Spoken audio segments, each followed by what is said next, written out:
नमस्कार मित्रों, स्वागत है आपका एंटीबायोटिक जीके वाली सीरीज में।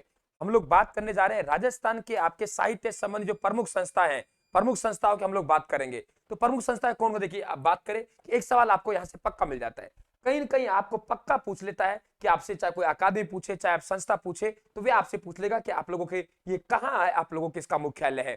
एक सवाल आपको पक्का मिल जाता है। देखो, मैं एक तरीके से याद कराऊंगा आप लोगों को कि जैसे हम हमारी जो बॉर्डर है, हमारी जो सीमा है, वे आपके पंजाब के साथ गंगानगर हनुमानगढ़ की लगती है। 89 किलोमीटर में से ज्यादा जो सीमा लगती है वे श्री गंगानगर लगती है। आपके सेकंड ग्रेड में, जो फर्स्ट ग्रेड में, थर्ड ग्रेड में जो भी आपके पंजाब विषय की वैकेंसी आती है वे श्री गंगानगर हनुमानगढ़ में आती है। तो ध्यान रखना, आप लोगों के आपसे पूछे पंजाबी भाषा अकादमी, तो पंजाबी भाषा अकादमी कहाँ है? पंजाब भाषा अकादमी आपके श्री गंगानगर में है।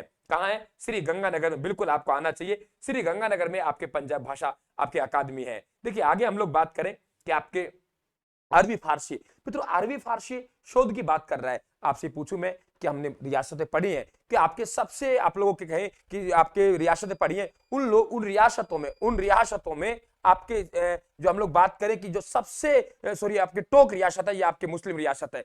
आपकी टॉप रियासत कौन सी है? एक मुस्लिम रियासत है। तो मुस्लिम रियासत टोक है। तो अगर हम किसी अरबी फारसी का हम लोग शोध करेंगे तो शोध वही करेंगे मित्रों जहां हम लोगों को मुस्लिम रियासत है, वे कौन सी है? टोक है।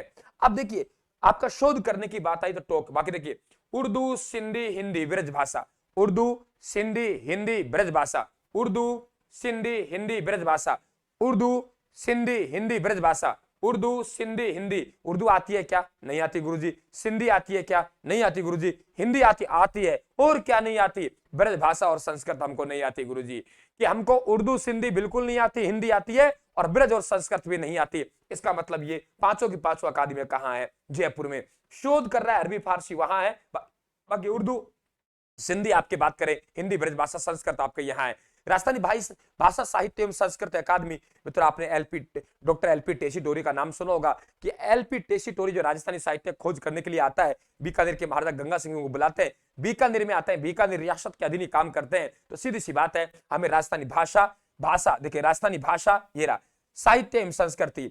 हम भाषा सीखेंगे तो मित्रों हम साहित्य सीख पाएंगे, और भाषा और साहित्य सीख पाएंगे तो हम संस्कृति सीख पाएंगे। तो राजस्थानी भाषा साहित्य संस्कृति अकादमी कहाँ है? हमारी बीकानेर में। नाम आता है मित्रों, राजस्थान भाषा साहित्य संस्कृति अकादमी, बीकानेर।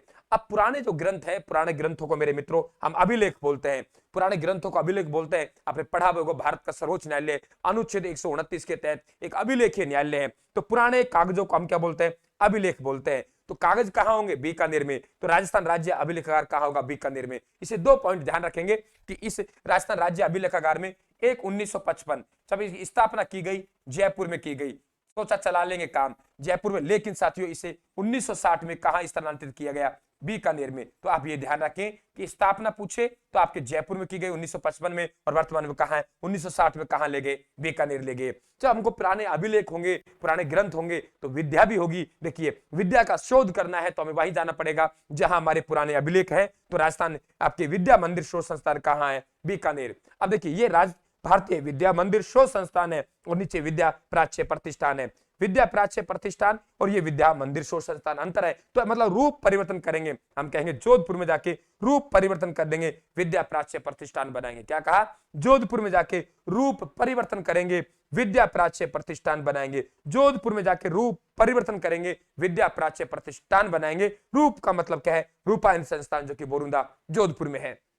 जोधपुर में जाके रूप परिवर्तन करेंगे, विद्या प्राच्य प्रतिष्ठान बनाएंगे। विद्या प्राच्य प्रतिष्ठान जोधपुर में है और विद्या मंदिर आपके बीकानेर में। भारतीय लोक कला मंडल, कई बार हम लोग बात कर चुके हैं। लोक कला तो तमाशा होता है साथियों, कला तो एक बहुत भी होती है। देखो, यहाँ हमारे राजस्थानी भाषा साहित्य संस्कृति अकादमी बीकानेर है, और यहाँ केवल राजस्थानी साहित्य अकादमी है। छोटा सा नाम है, ये बड़ा सा नाम है। राजस्थानी साहित्य अकादमी पूछे उदयपुर, तो उदयपुर में जाके कला करेंगे। जोधपुर में जाके रूप बदलेंगे, विद्या प्राच्य प्रतिष्ठान बनाएंगे। उदयपुर में जाकर कला करेंगे, राजस्थानी साहित्य अकादमी बनाएंगे। मित्रों, चूरू में पानी की कमी है, फिर वहां के लोगों ने फिर भी हमारी संस्कृति को बचा के रख रखा है। तो हम कहेंगे राजस्थानी लोक संस्कृति कहाँ है? चूरू में। साथियों, चारण साहित्य नाम से लग रहा है जोधपुर की तरफ खींच रहा होगा, क्योंकि डिंगल और पिंगल का एंटीबायोटिक मिल चुका है। लेकिन ध्यान रखना, चारण साहित्य शोध संस्थान कहाँ है? अजमेर में है साथियों। हल्दी घाटी तो आप जानते हो, महाराणा प्रताप संग्रहालय कहां होगा? हल्दी घाटी में। जवाहर कला केंद्र जयपुर में। मिलान करवा सकता है, सम्मिलित करवा सकता है। आप ढूंढते फिरते हो, मैंने एक ही जगह दे दिया, प्रयास ये भी किया है, मैं याद करवाने की कोशिश भी की है। तो बिल्कुल एक आधा प्रैक्टिस करेंगे तो एक सवाल आपका बच जाएगा। तो चैनल को सब्सक्राइब कर लेंगे साथियों,